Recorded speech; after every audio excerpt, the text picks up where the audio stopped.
It's never too late to do anything. And I'm a big believer in strength training because as a confidence coach, one of the most confident things we can do for ourselves is to build a strong core whereby we then have a better posture walking around. And there, nothing feels as good as having a strong core to carry us around all day long and having good posture. It gives us confidence. Are you curious about discovering ways of making your life better? Then welcome to my podcast. I'm Bob Nickman, and this is The Exploding Human.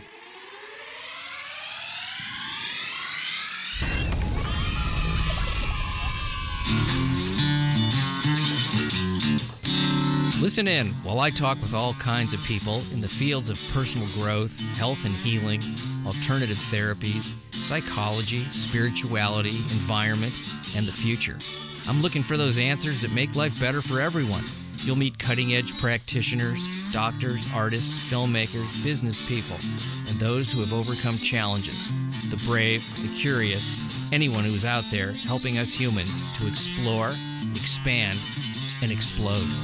Hey, welcome to The Exploding Human. My name is Bob Nickman. My guest today is Laura Eiman, and we're going to be talking about her sugar addiction and how that led to her becoming a weightlifter and confidence coach. But first, I would like to invite you to visit my website, theexplodinghuman.com. Over there, you can listen to episodes, read synopses, see photos of my guests.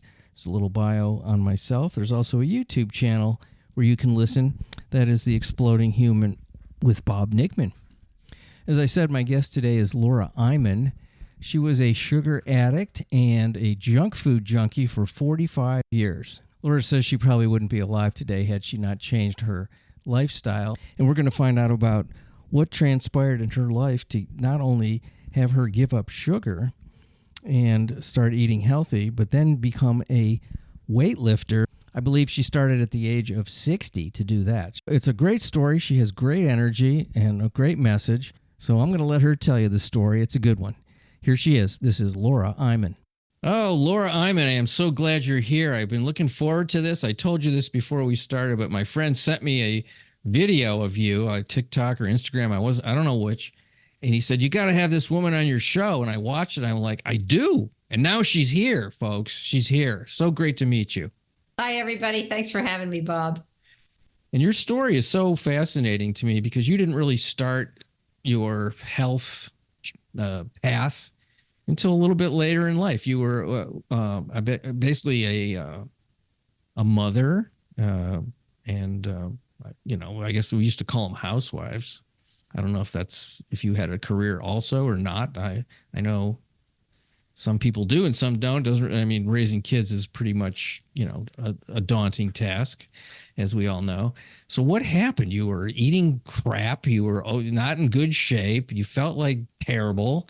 And what happened that you went, just tell me what happened, because it's just, I love when people transform themselves, and that's what the whole show's about, really. Right.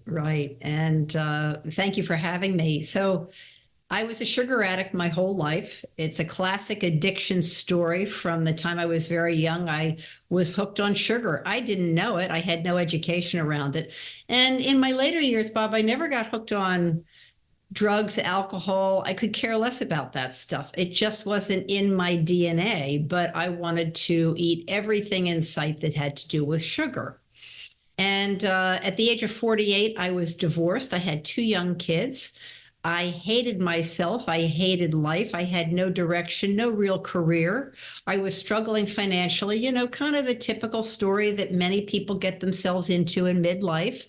Yeah. And I didn't really know myself. And what would I do? I would just open up another bag of chocolate chip cookies. And it kind of might sound strange to some of your listeners who would say, well, how can you possibly eat too much of that stuff? But the brain doesn't care. Addiction is addiction. They say in the 12-step program, 1 is too many, 1,000 is not enough. And that can apply to a chocolate chip cookie or a drink or a line of cocaine.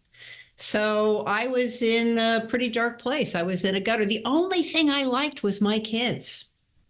And thank goodness for them. So one day I was hanging out on a Sunday afternoon, and I went over to my neighbor's house because I was bored and I was sort of eating my way through the day. I think the kids were with their dad. And I went to my neighbor Dan and Linda's, and I sat down in the TV room. Dan was watching TV.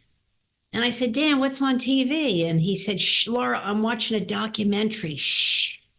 And I said, on what? Chomp, chomp, chomp. And he said, it's on the Navy SEALs. Well, I didn't know who they were, and I really didn't care. It was some kind of group of military guys. I didn't care. But in spite of myself, I didn't want to go home and hang out by myself. So in spite of myself, Bob, I sat there and I watched this documentary, and lo and behold, it took a hold of me. I was mesmerized by these men.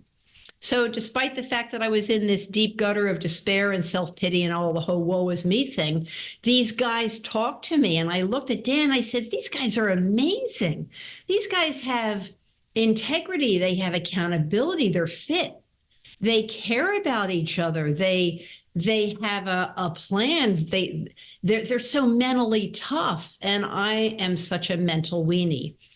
And it was another wake-up call. And I said, I want to be like these guys. What? I just love a mental weenie. I was such a never heard that. Yeah. And yeah. I was starstruck. And who doesn't love a man in uniform? So he turns to me, he says, what are you going to do at the age of 48? You're going to go off and join the Navy SEALs? Are you on some kind of sugar high? He was making fun of me. And I got up and I threw the bag of chocolate chip cookies in his lap. And I said, that's exactly what I'm going to do. And I went home and I was in a very deep despair. I had hit another bottom. Well, the light switch is at the bottom of the stairs, as they say. And that was a final bottom for me. I said, I want better for my children. I want better for me. And this was before, YouTube and the internet was just blossoming. So we didn't have social media. We didn't have all those resources. The next day I went to the library and I started to read about the Navy SEALs mindset and who they were. I wanted to be like them. I wanted their attitudes and I wanted their habits. And I just studied and studied and studied them. And Bob, today, 23, almost 24 years later, that was the last time I ever ate any processed sugar or junk food, was the night I saw the Navy SEAL documentary. So the obsession got lifted on some very deep level. I guess the desperation was so enormous that you were willing to, and I'm sure you had cravings for sugar after that, no? Of course, when you're going through detox. But the pain of staying the same was worse than the pain of change.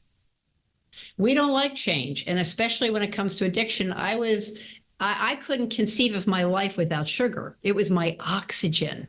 But there was some shift in me, some psychic mental shift in me where I said, I'm sick and tired of being sick and tired. And any people who are recovering addicts listening to your podcast, they're nodding and going, yep, I understand what she's talking about. You hit a bottom, and pain is a very powerful motivator.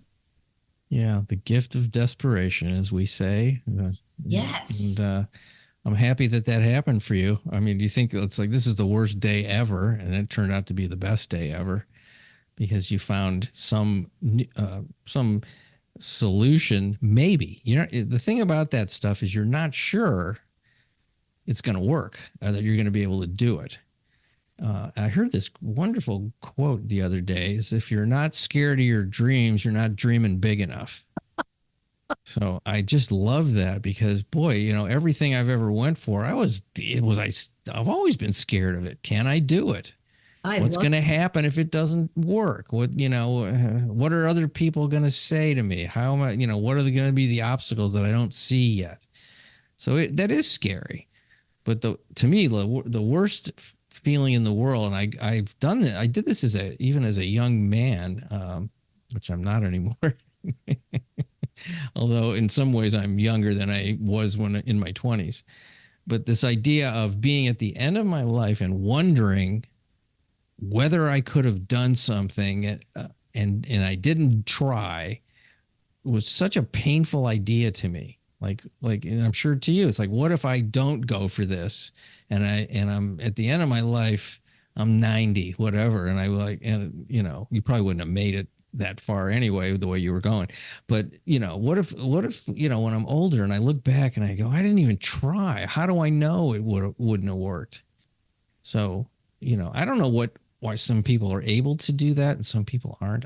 I wish I had that secret. That's one thing that I am in despair over today. And I'm a confidence coach for women. I mean, I coach guys too, but I'm mainly for women. And one of the things, one of the great mysteries of life is what you just said. And it's distressing to me. And that is, why do some people hit that bottom and turn a corner and rise up and others don't? I mean, sometimes we have to hit multiple bottoms, but there are some, and I find that to be disturbing. And that's why I do what I do, because I want to share experience, strength, and hope with somebody who says, I'm in my bottom and I don't see how I can do it.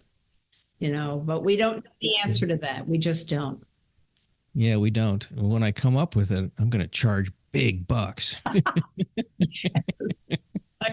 And here's the other part that I'm loving a lot about you in particular, is that you're helping women, because I think that women are not encouraged to be powerful and to actually sit on that power and move it to the side and not be strong and not be confident, because it's considered, I think, that it's not feminine or something. It's, and it's just it's really, it's very unfortunate, because I personally like strong women. That's one of my things. I've always liked feisty, opinionated, women. Wow. As long as they're kind people, I like kind people.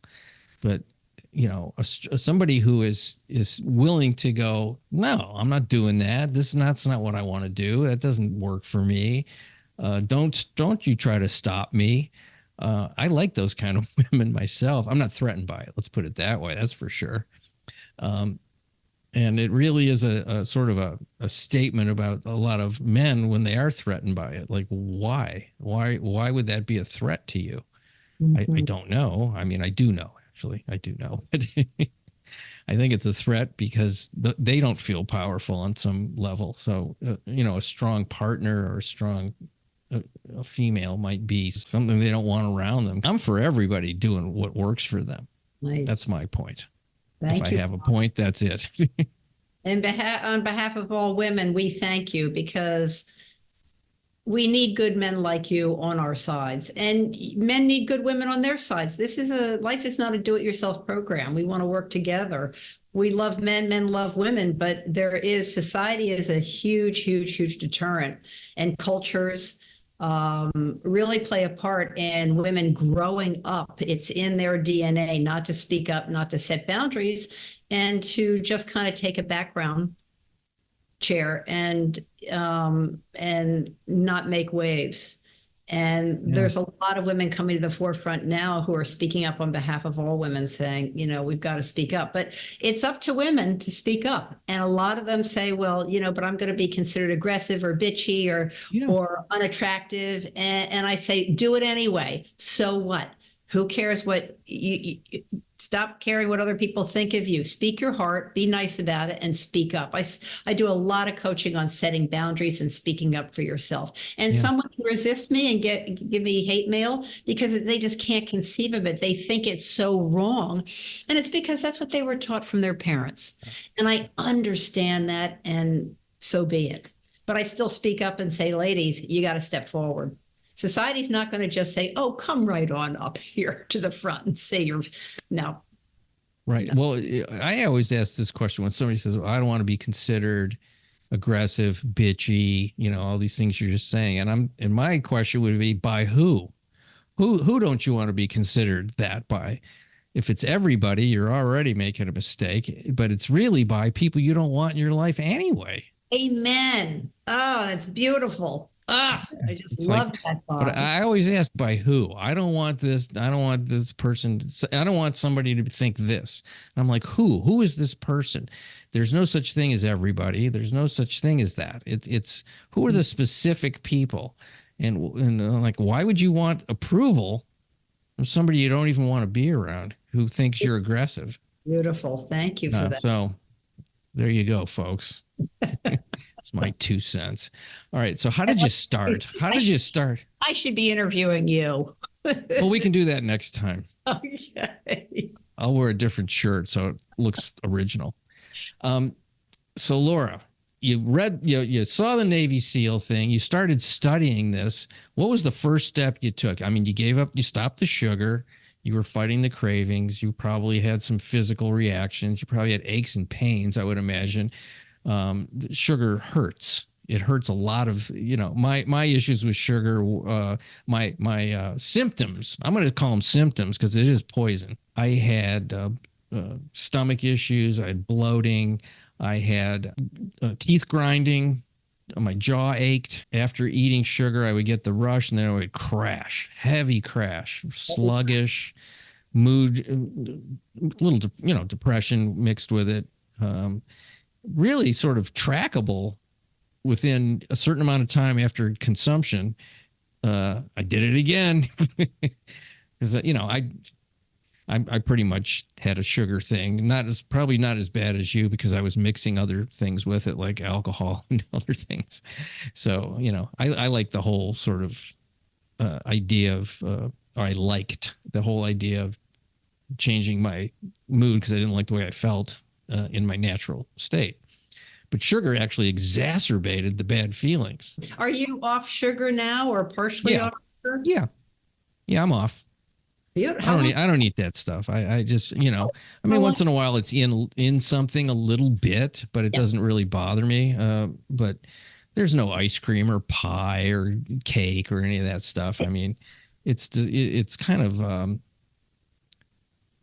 like a big wad of chewed gum. Why would I pick that up and put it in my mouth? It doesn't. I know the flavor's gone. It doesn't work. Makes me sick. No wonder you look so healthy. You can kind of spot a mile away what people eat, not on a judgmental level, but you can see we are what we eat, and you're a very healthy looking man. Thank you. I feel better than I felt probably ever. Yeah, food is medicine. It really is. So anyway, to answer your question, so I realized very quickly that healing is a 360-degree gig. There's just not one quick fix. You don't just get off sugar and go along your merry way. You do have the mental and physical hook on it. And I realized right away I needed to ramp up my physical activity and get exercising, because whenever we're in a deep, dark spot, we want to get exercising, get the endorphins going. It's a very quick and very healthy way to give ourselves a jump start and get some immediate wins, that I call it. So when I started to ramp up my workouts, I hired a personal trainer. I did some investing in myself. And I said, I was a cardio athlete. I didn't lift weights for another 12 years until I got into CrossFit. But at age 48, I was just doing some cardio and got a personal trainer on board to help me with that, so that I had some serotonin in my brain, that could compensate. Because when you take something away, you have to put something in its place. There's a wonderful phrase, nature abhors a vacuum. And you can interpret that any way you want. And the way I interpret it is, when we take away, I talk a lot about getting rid of negative thoughts. When we take away, train our brains to think positively, get rid of negative thoughts, you got to replace that with something positive in your brain. Otherwise, you're going to default to the negative thinking again. Same thing with taking away sugar, booze, alcohol, whatever, cigarettes, whatever. You got to put something in its place, and you have to put something in its place that's better than the chocolate chip cookies, the bourbon, the Tareyton cigarettes, right? It has to be what I call a much juicier replacement. Well, number one, what was my biggest reason, my biggest replacement, my biggest why were my children. I made sure that I kept them front and center as my main reason for why I was doing it. Because as you'll recall, I didn't care about me. I was very depressed. I didn't care about life. I wasn't suicidal, but I was just blah. I was just depressed and angry. And so I put my kids front and center, and I made them, I ramped up my mothering skills, and I also ramped up my physical fitness skills. And then I went into therapy, and I said, I'm unhappy and I'm eating because I'm angry. And oh, by the way, I'm eating when I'm happy. And I'm eating when I'm neither of those. I'm eating all the time, but I was doing a lot of binging out of anger. So I wanted to address that. So all of this became a blessing because I had some anger issues that I had to address. So yeah. Let me ask you this: was the anger from childhood? Would you say, or okay. Usually that stuff's pretty old, and it's been there for a long time. Oh, I was holding on to it though, Bob. I was really good at holding on to it, and that showed me how powerful I was. For all of your listeners, if you're hanging on to resentments and grudges, there's a lot of energy that goes on doing that. And if you let go of that stuff, you might need some help with coaching or therapist. But if you let go of it, you got all this energy that you can direct into cool things like Bob learning to play the guitar. Yeah. Or me wanting to I went on to launch a business in my spare bedroom that became successful. And I went on to doing CrossFit and Olympic weightlifting. I had this energy that I had to use, and I wanted to do it in a positive way. I know you've won a bunch of awards as a weightlifter. Brag for me, please. I just don't be humble. I want to know. I mean, I've seen the photos of you lifting a lot of weight. And you look amazing, like strong and happy. Let's add happy. She doesn't look strained. She looks like, look at this. How does that even happen? I don't even like to pick up a chair. It's annoying to me. Plenty of hobbies and enjoyable things out there. People do not have to start Olympic weightlifting because I did. You can collect stamps or play the tuba, but there's lots of cool stuff you can do out there once you get rid of the anger.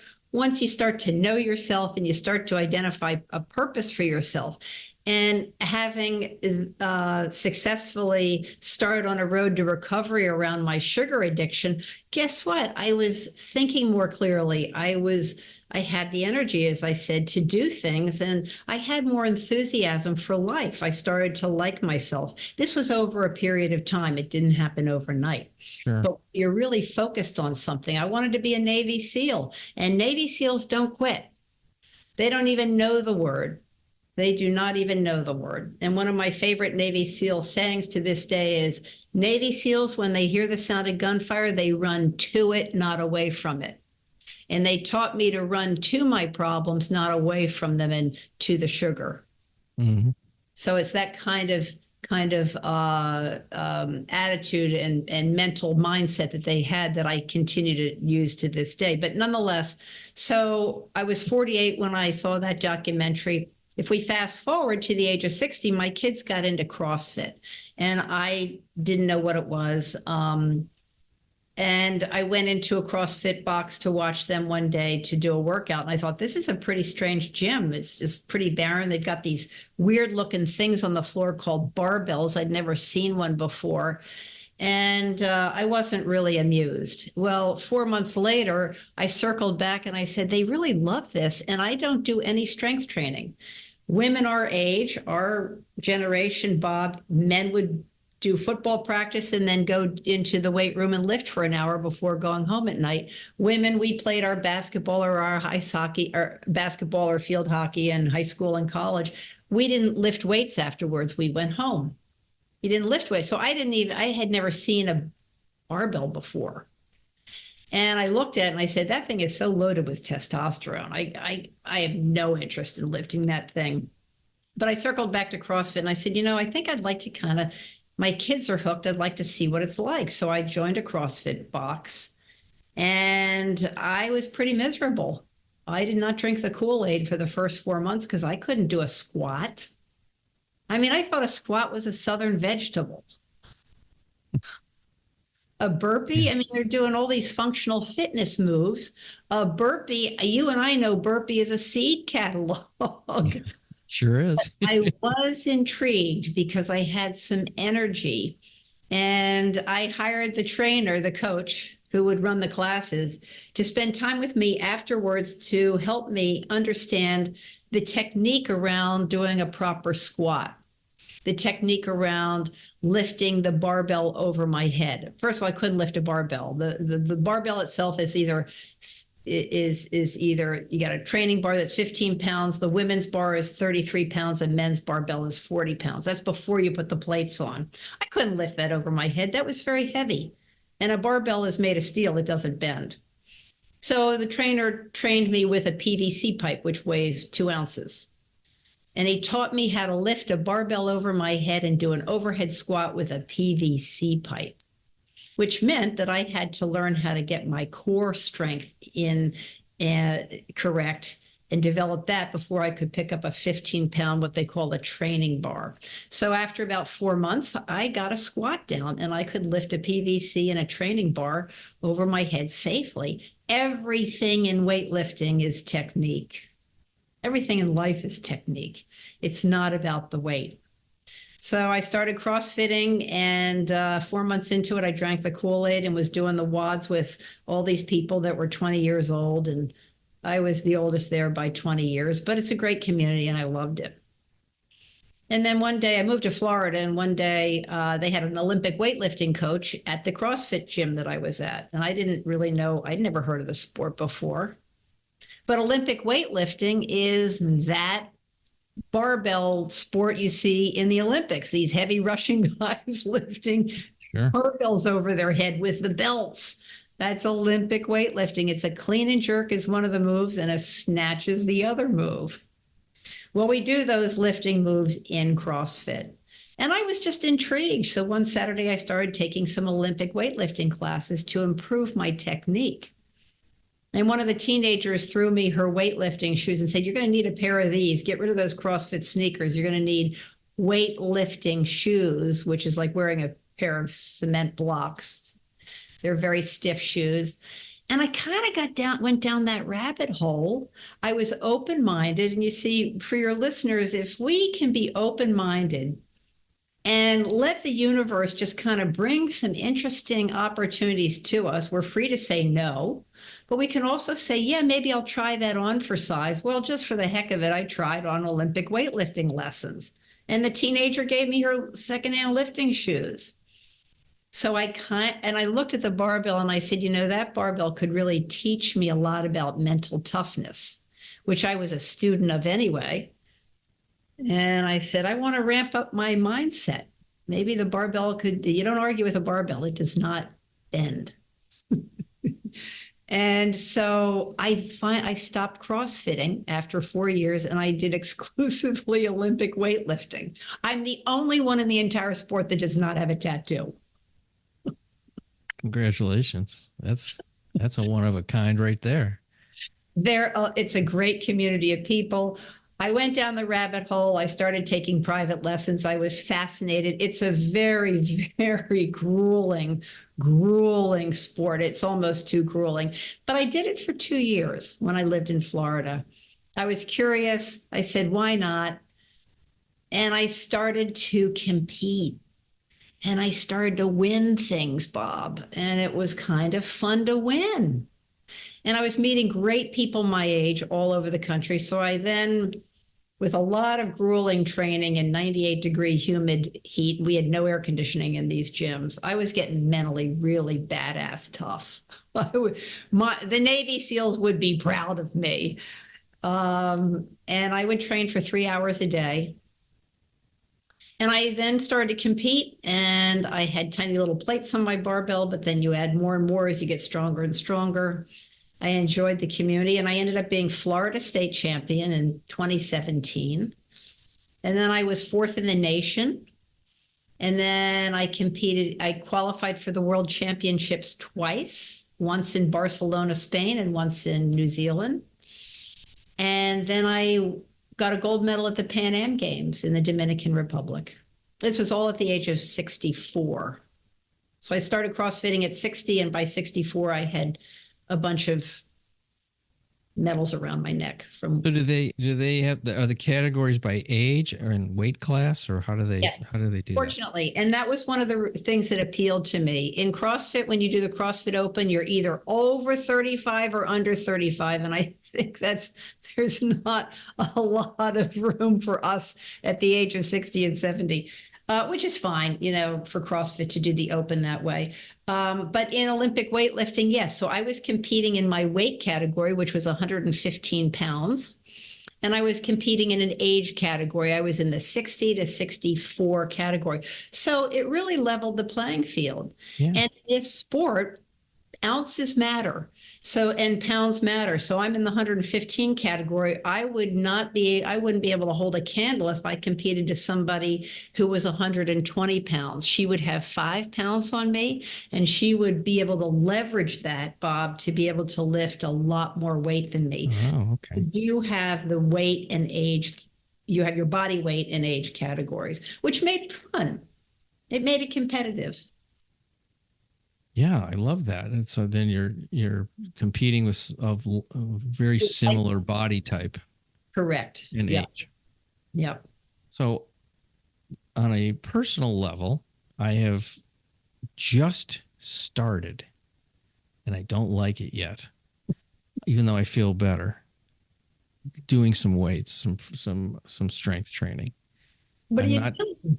just started. I mean, I have 8-pound things that I hold in each hand, Dumbbells. or I put them together and hold them together if I'm doing like. So that. I'm just winging it. I haven't studied anything under anybody. I just kind of do some bicep stuff and some curls with either bicep or the other way. With the hands sort of different part of the thing, and I do stuff with stretch bands. That's beautiful. Mm-hmm. So I just started it, and I feel like, I mean, I know that, you hear it all the time. If you don't do strength training by a certain age, or at any age really, but certainly as a senior citizen, that the muscles atrophy, sarcopenia, right? Isn't that what they call it? So I started because I was like, well, I'm doing yoga and I'm walking, I'm doing all this other stuff, but I don't, I feel spindly in my arms sometimes. Yeah. So I started doing that, but it sounds like you would recommend that I find somebody to help me at least get started, to learn a little bit of technique, and maybe help me with a routine, because I don't know what to do. I mean, I do watch some YouTube stuff, and I've seen some people doing things, but I don't like them. I don't want them to be my friend. And they don't have to be your friend. I'm just being sarcastic, but I mean, like, I don't know this guy. He's in another state. He's up in Canada. He's sweating like crazy, and he's acting. I don't know. So I got to find the right person. How do you go about that? I mean, it might be you. Who knows? Hey, congratulations on doing something new at 70. I love this, Bob. This is really inspiring. And you inspire me. It's never too late to do anything. And I'm a big believer in strength training, because as a confidence coach, one of the most confident things we can do for ourselves is to build a strong core, whereby we then have a better posture walking around. And nothing feels as good as having a strong core to carry us around all day long, and having good posture. It gives us confidence. The mind-body connection is so there. And then the yoga is beautiful because it gives us mobility and flexibility. But you're absolutely right. It doesn't matter how much weight you're lifting, dumbbells, kettlebells, bands, resisting bands. Bands are beautiful. You can get in trouble if you're lifting a 5-pound dumbbell incorrectly. And I'm at the gym 6 days a week. I swim 3, and then I strength train 3 to 4. And I see terrible form from people they're muscling their way through lifting a 40-pound dumbbell. They're muscling their way through lifting a 17.5 dumbbell, and their form is terrible. And I'm thinking, you're gonna wreck your shoulder in either 6 months or a year, or it could be tomorrow. Well, that's my other fears. I don't want to get injured. Absolutely should hire a coach to show you how to get your technique right. Start with 2 or 3 moves. It doesn't have to be a roster of 15. Or if you have an appetite, say 5 moves, and have them teach you how to do them correctly with whatever pound weight they feel is appropriate for you. You can always increase it, but get your technique right with a little bit of a less weight. Have them make sure they're teaching you how to breathe properly as you're using the weight, because I like a lot of bang for my buck, man. When I'm at the gym, I want to get a big return on my investment.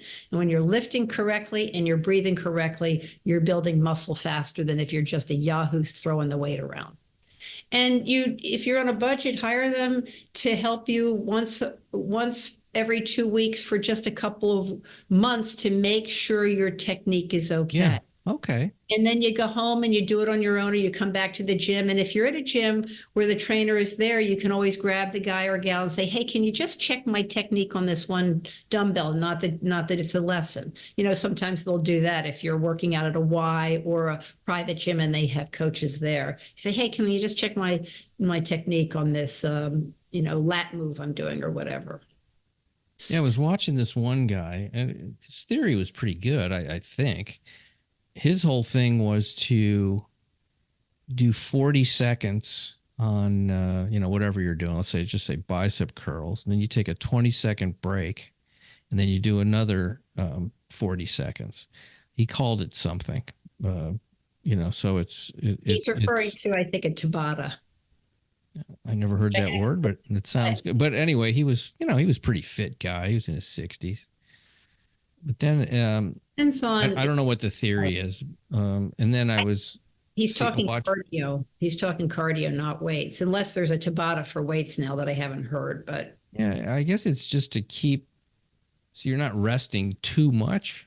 You're going at it a couple of times with very little rest in between. So you're really pushing the muscles to, and then there's repair time, of course. Right. Then I was watching another guy who's going to be on the podcast coming up. So I like to see some of the people first, just to see what they do. And he was talking about keeping cardio going in between the sets. Like you do a set, and then he's like doing like stair climb real quick or just running in place. So his heart rate never goes down. And I'm like, man. Yeah, that's kind of more of a CrossFit approach. You're doing some strength training and cardio, strength training, cardio. Yeah. There are a million different ways to skin a cat. Okay, that's what I'm saying. Everyone's got their theories and they have their names for the things, and this is their program, and they've renamed something that's been around for decades anyway. That's how I'm sort of seeing it. But also here's the thing: I don't want to compete. I don't want. That's not my thing. I just don't want to do that. But I want to feel good, and I want to be strong. That's my goal. Right. And some of these folks that I'm seeing, that are, are going to be on my show and stuff, they're cut like you wouldn't believe. And I'm like, well, I don't really care. Yeah. That much. I mean, it'd be nice if I didn't have to do, I don't know how many hours a day these guys are doing. Hours and hours. And that's I don't really want to spend my time with hours. Like, my question is, what's the minimum I can do to improve and feel great? That's the question. And that's I guess hard question. Beautiful. And that's what we should all take to a personal trainer, interview a few of them, and say, what do I need to do to get the most bang for my buck? Long gone are the days when we are an hour on the treadmill. We're now doing, you don't have to be on the treadmill for an hour, Bob. That was the thing in the 70s, 1970s. Yeah, I remember that. Yeah. Now it's all about high intensity interval training, which I think is brilliant, and it works. It's a very, very efficient way of getting a workout. But you have to start where you are with what you have. And everybody's at a different level of fitness. Some people can't even get themselves up off the sofa to walk their dog around the block. Oh, yes, you got to start where you are with what you have and be very careful. And the trainer can assess and give you a program to do on your own at the gym to help you slowly increase your strength and stamina and everything else. But as I said, there's nothing that feels better, which is what I think you're after. Nothing feels better than to be able to walk around with a strong core and good posture. Yeah, and I agree. Flexibility and mobility. We're not looking to join the CrossFit Games or go to the Olympics. Well, and, I really don't want to get a tattoo either. It's a little. I did end up getting a tattoo. What'd you get? This fall, I got a tattoo of my grandchildren's names. Oh, she's going to show it to me, folks. Here we go. It's on her arm. Oh, how sweet. Oh, look at that right on the inside of the elbow there. So I lost a grandson, Scotty, Oh, September. I'm sorry to hear that. And so that was the motivation for the entire family getting his name tattooed. And I said, well, I'm getting all my grandsons tattooed. So Scotty lives with me, lives with us. We're all tattooed with him. But then I have my other two grandsons tattooed. So I'm now a badass, and I can't say that I'm not tattooed in the Olympic list world anymore. But tats are fun after 70. I highly recommend them. Do you have one, Bob? I don't. I used to do a joke about it. I'd say I have a bunch of invisible tattoos. You can't see them, but they were really painful to get. So you just got to trust me. Okay. It is a whole new world. You're an open-minded guy. Going to a tattoo parlor is a whole thing. Well, I don't know. I mean, ink is good, but it's, it's not, it doesn't interest me that much. I do have a pierced ear. Oh, Was a tiny little earring. That's my only sort of vestige of ever being close to hip is that. But oddly, I got it when my daughter was, I think she was 3 or 4. We took her in to get her ears pierced. And I said, well, I'll go first. And so I decided, I got one ear, and, they put the little thing on there, and they squeeze it, and you can hear the cartilage tear because it's right near your ear. It is your ear. And I went, ow. And then she started to cry. My daughter started to cry because she saw that I was hurt. And I go, no, it's not that bad. I was just surprised. Like, the sound kind of freaked me out. Cute. I'm talk about being a minimalist. I don't know. I don't want to adorn myself with something, because I have this saying that today's hip is tomorrow's joke. Oh, I love that. Yeah, and I don't want to be. You remember the barbed wire tattoos around the biceps that were really big? I don't like tattoos. I still don't like tattoos. In fact, I hate them. But I love my grandchildren, and I will do anything for them. So I look at my tattoo of my 3 grandsons every day, and I'm happy as a clam. Well, and I guess that's what it is, And I've asked the people that are a lot younger than me that are very tatted up. I wanted to know the thing I could sort of discern what the sort of psychological reason is. Other than, I want to be cool, is it's something that only I have, and it can't be taken away from me. It really is an empowerment kind of a thing. It's like, I'm totally unique in this, and it's on me, and people can see it, and it can't be taken away. There you go. I love that. Yeah. So I get it. Yeah. It's a little delusional, but fine. Well, it's clear, audience, that Bob is not getting a tattoo anytime soon. Who's got that kind of time? I love that. I'm going to go to some person and they're going to put ink in my skin. I don't think so. I don't need that. Well, I got to contest to you and your group, and this comes back to my confidence coaching. So I'm going to get a second tattoo, because I think I just sort of enjoy the idea of having something meaningful forever on my skin. And again, I hate tattoos, but the phrase to me is so powerful at this time in my life, and I want to share it with you and your audience. And it is: appreciate everything, expect nothing. Sometimes we do expect things from people and places and things, but in general, whenever I'm in trouble and I've lost my confidence, or I'm in doubt, or I'm angry or upset with somebody, I come back to appreciate everything, expect nothing. And it always centers me. I was talking to my son one day, and he was asking me, to get my daughter to do something for him, or to call him, or to do something. I said, well, I'm not going to do that. He goes, why not? I said, well, first of all, whatever's between you and your sister, you figure that out yourself. And second of all, even if I wanted to, I go, nobody does what I want them to do. Nobody. There's not one person that does what I want them to do. Why would I even attempt to get her to do something? She's not going to do it. And I don't even care if she does it, and I don't even want her to do it, but she wouldn't do it. I don't even remember what the specifics were. It doesn't matter. He started laughing so hard because he goes, "Yeah, I know, you're right." Nobody does it. That is so brilliant. Nobody does anything you want them to do anyway. They don't. That Once in a while, you have a little win, a shallow victory. Somebody goes, "Okay, I'll do that." But overall, people are doing them. They're not doing me wanting to, them to be a certain way. Because I certainly don't do that. I don't do what other people want me to do unless I want to do it. Then I'll do it. But it's, generally I'm thinking like, I don't think so. Is he doing them? That's the ultimate in surrender. That's the ultimate in surrendering. And I bet your life is a lot more serene for not expecting other people to do stuff. We get in trouble. It's just, they're busy doing them. I love that. I'm going to use that in coaching. May I?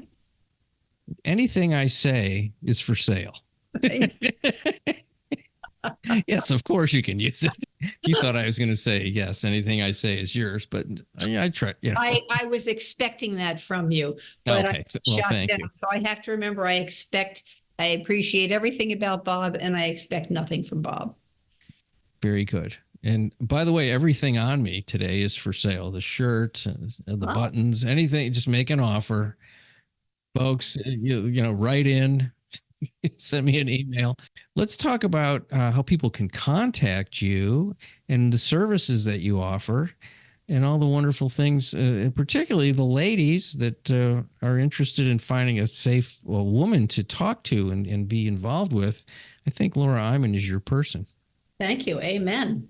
Currently I'm on Instagram and TikTok. Laura Eiman, last name is spelled E as in Edward, I, M as in Mary, A, N as in Nancy. Laura Eiman, you can just search me on Instagram and TikTok and find me there. I post every day, confidence tips and whatnot. And also you can go to my website, which is lauraeiman.com. I give complimentary coaching calls to anybody who's really serious and says, I'm sick and tired of being sick and tired. I want more confidence. I've come to a crossroads in my life and I really want to change, and I'm willing to do the hard work. I do complimentary coaching calls to see if we're a fit and see if I can help you with some tips on the call. And you just go to my website and do that. You can also sign up for my newsletter, which is free. That comes out every couple of weeks. And I just published a PDF guide, my 31 Bob most favorite confidence tips that I wish I had learned 31 years ago. And those are the tips that help me and strategies that help me to get off sugar, launch a business in my spare bedroom that was then eventually 3 years later endorsed by Oprah, Barbara Walters, and Rachel Ray, and then helped me to go on to drink the Kool-Aid in CrossFit and do Olympic weightlifting. Not that you have to do any of those things, but just to become the very best version of yourself. We all need confidence. Life is a whole lot more fun when we have it. So I have that PDF that you can purchase for $7.99 on my website. Wonderful. What was your business that you started in your home? I'm curious. I just closed it this year after 19 years. It's a photo notepad company called Picture Pads. And upload a photo of their dog, their babies, whatever. And we had a team of artists that would cut out the background, silhouette the background. So they were custom made color photo notepads. Nobody was doing them. Anyway, that was fun. I knew nothing about business, but again, with confidence and resilience, you really can do anything. Whether you are launching a new business, changing your career, thinking about retiring, confidence and resilience sure as heck helps. Now, were the pages of the notepads like really heavy? So when you tore them off, you actually got a little workout? You might want to relaunch with this new idea. I am so happy to have met you. I'm glad I got that text from my buddy. He said, you got to meet this woman. He was right. I'm going to call him after this and thank him. Thank you so much, folks. Laura Eiman, lauraeiman.com. Check her out on Instagram, TikTok. She's there for you. I can see it. I know it. So Thank you so much. You have a beautiful, beautiful evening. Thank you. Happy to meet you, Bob. You're awesome. Thank you. Much appreciation for you folks listening to The Exploding Human. The website is theexplodinghuman.com. The YouTube channel is The Exploding Human with Bob Nickman. Once again, I want to thank Laura Eiman for being on the show. Check her out on Instagram and TikTok and lauraeiman.com. Have a fantastic day.